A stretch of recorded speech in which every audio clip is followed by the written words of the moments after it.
La première raison, c'est que je connais bien Sylvie. Ça fait au moins 25 ans qu'on se connaît. On s'est connus à la recherche et développement du groupe Orange. Quelque part, c'est aussi via elle que j'ai été happé vers le haut à des fonctions de direction. Mais aussi parce que ces questions de leadership, voilà, positionnement des managers, soft skills, m'intéressent beaucoup. J'ai moi-même été manager avec des grosses portées managériales, notamment dans l'innovation très jeune.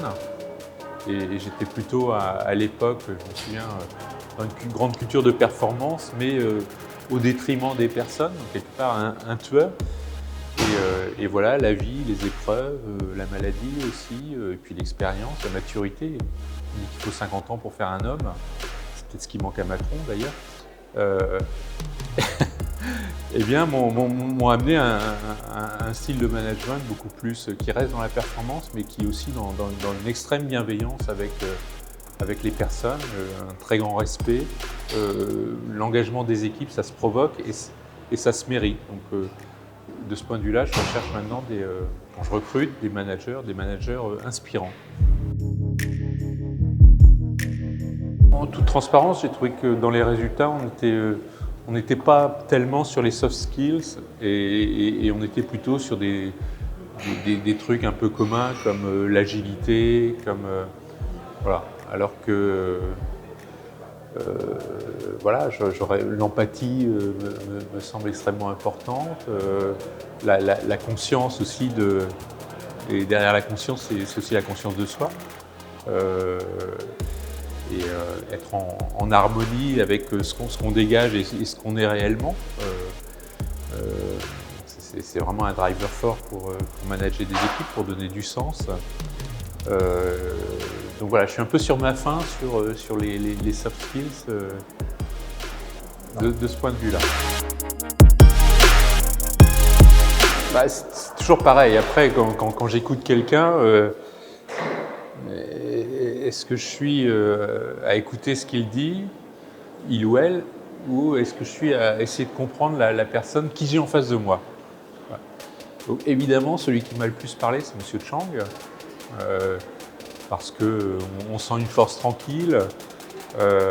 Voilà, et quand ils donnent pour ambition d'être la première licorne mondiale dans le domaine de la fashion tech, licorne, c'est 1 milliard de valorisation. Donc aujourd'hui, il fait 50 millions. Donc il a quand même une ambition et je le sens, voilà, je le sens bien dans cette ambition.